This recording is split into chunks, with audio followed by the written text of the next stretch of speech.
அந்த பஞ்சு முட்டாய் இஷ்யூ போயிட்டு இருக்குல்ல, அதை பற்றி அது என்ன போயிட்டுருக்கு இஷ்யூ? பெரிய இஷ்யூ தான் போயிட்டுருக்கு. பஞ்சு மிட்டாய் மட்டும் இல்லை, ஒத்த ரூபா தரேன், தூதுவளை இலை அரைச்சி, அந்த 3 பாட்டுமே இஷ்யூவில் தான் இருக்குது. இப்போது அது அப்படி தான் இருக்குது. இப்போ வர்ற புது இயக்குநர்களுக்கு புதுசாக திங்க் பண்ணுறதுக்கு அவ்வளோ தூரம் முடியல. ஒரு நல்ல சாங் பண்ணுறதுக்கு இப்போ இளையராஜா மாதிரியோ தேவா மாதிரியோ என்னோட சம்மந்தப்பட்டவங்க அவங்க 2 பேர் தான். இளையராஜா கிட்டத்தட்ட 7-8 படம் பண்ணார், தேவா ஒரு 7-8 படம் பண்ணார். அவங்க அளவுக்கு இன்றைக்கி கிரியேட்டர்ஸ் இல்லையோ அப்படின்னு தோணுது. அப்படி சொல்ல முடியாது. இவங்க போய் அவங்கள வேலை வாங்குறது ஒரு தனித்துவம். அது பண்ணாமல் சரி நம்ம வந்துட்டோம் அப்படின்ட்டு எங்கே பழசு ஹிட்டாக இருக்குன்னு எடுத்து போட்டுக்கிறது. அது எடுத்து யூஸ் பண்ணலாம், அதுக்கு ஒரு மரியாதைக்கு ஒரு வார்த்தை கேட்கணும் அப்படிங்கிறது ஒரு ப்ரொசீஜர் இருக்குது. அதுக்குன்னு சில ப்ரொசீஜர்ஸு, சில ஃபார்மாலிட்டிஸு இதெல்லாம் இருக்குது. அதை பண்ணாமல் அவங்க பாட்டில் எடுத்து போட்டாங்க. ஒரு கால் பண்ணி கூட சொல்ல. அதுக்கப்புறம் எல்லாமே சொன்னாங்க லீகலாக மூவ் பண்ணலான்னு. சொல்ல முடியாது, ஃபியூச்சரில் மூவ் பண்ணாலும் பண்ணுவோம்.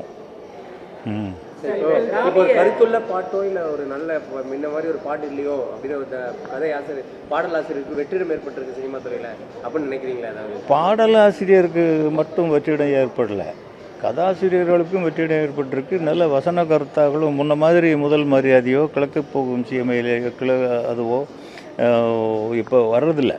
இப்போது வேறு மாதிரி டூம்னு வெறும் எலக்ட்ரானிக் சவுண்ட்ஸு தான் படமாக வருது. மியூசிக்னால் எலக்ட்ரானிக் சவுண்ட்ஸு தான். இப்போது திருப்பி நம்ம இளையராஜா தேவான்னு தான் சொல்ல வேண்டியிருக்கு. அவங்க மாதிரி லைவில் யார் இன்றைக்கி மியூசிக் பண்ணுறாங்க? அது இல்லாததுனால இந்த குறைகள் ஏற்படுது. இனி அப்படி தான் சினிமா போயிட்டுருக்குன்னு தெரில, சொல்ல முடியாது. ஏன்னா இப்போ 2-3 படங்கள் நல்ல படங்கள் வந்து ஓடிட்டுருக்கு. மாமன் நல்லா போகுதுங்கிறாங்க. அதுக்கப்புறம் டூரிஸ்ட் ஃபேமிலி நல்லா போச்சு. எல்லாமே 2மே ஹோம்லி ஸ்கிரிப்ட். அதனால் காலங்கள் மாறுறதுக்கு வாய்ப்பு இருக்குது. ஜனங்கள் ரசிகர்கள் கூட இவங்க நினச்சிட்டு இருக்காங்க ஏதோ அட்வான்ஸாக நம்ம பண்ணுறோம் அப்படின்ட்டு எதையோ சவுண்டு. இப்போ அத்தனை குட் பேட் அக்லிங்கிற படத்தில் மாடர்ன் நல்ல மியூசிக் டைரக்டர் அவர் ஜி பிரகாஷ் 1000ல் ஒருவன் பண்ணவர். அவர் எவ்வளவோ டேலண்டட் பர்சன். அவர்கிட்ட ஒரு நல்ல சாங் வாங்க முடியலன்னா பழசை எடுத்து போட்டுக்கிறாங்க. அப்போ பழசை நோக்கி தானே போகிறாங்க. இன்னைக்கு கல்ச்சர் மாறிடுச்சு, மக்களுடைய மனப்பான்மையே மாறிடுச்சு, அட்வான்ஸாக தான் போகிறாங்க. அந்த மாதிரி தான் எடுக்கணும்னு தப்பாக நினச்சிட்டு இருக்கிறாங்க. ஏன்னா அம்மா அப்பா மாமன் மச்சான் பாசம் சித்தப்பா பெரியப்பாங்கிறது இந்த மண்ணை விட்டு போகவே போகாது. அதுக்குள்ளே சுற்றி இருக்கிறது தான் நம்ம வாழ்க்கை. அதுலேயும் தமிழ் கலாச்சாரங்கிறது ரொம்ப சிறப்பான ஒன்று. இவங்க அதை விட்டுட்டு இப்போ இருக்கிற கலாச்சாரத்தோடு போய் அந்த மாதிரி போகிறதுனால தான் இதை விட்டு அவே போயிடுறாங்க. 100க்கு 99 படங்கள் ஓட மாட்டேங்குது இல்லையா? இப்போ குட் பை அக்லி ஓடலைன்னா கூட மாமன் ஓடுது. நீங்கள் லோ பட்ஜெட் படம். 2வது அந்த டூரிஸ்ட் ஃபேமிலிங்கிறது ரொம்ப சின்ன பையன் டைரக்டர் வித்தியாசமாக ஒன்று கொடுத்துருக்காரு. அந்த படத்துக்கு என்ன தேவையோ, அந்த காட்சிக்கு என்ன தேவையோ அதை தவிர அதில் வேறு எதுவுமே கிடையாது. இப்படியா எடுக்கிறாங்க. இப்போ வர டைரக்டர்கள்லாம் அந்த படத்துலேருந்து கொஞ்சம், இந்த படத்துலேருந்து கொஞ்சம், இந்த படத்துலேருந்து கொஞ்சம்.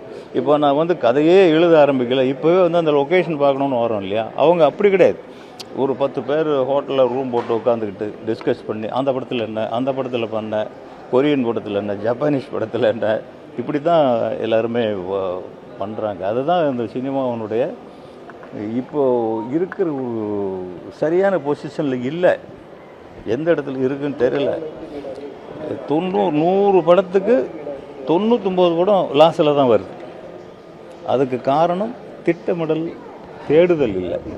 பிளே ஸ்டோர் மற்றும் ஆப் ஸ்டோரில் இருந்து பாலிமர் செயலியை QR கோடு மூலம் பதிவிறக்கம் செய்யுங்கள். செய்திகளை உடனுக்குடன் பெறுங்கள்.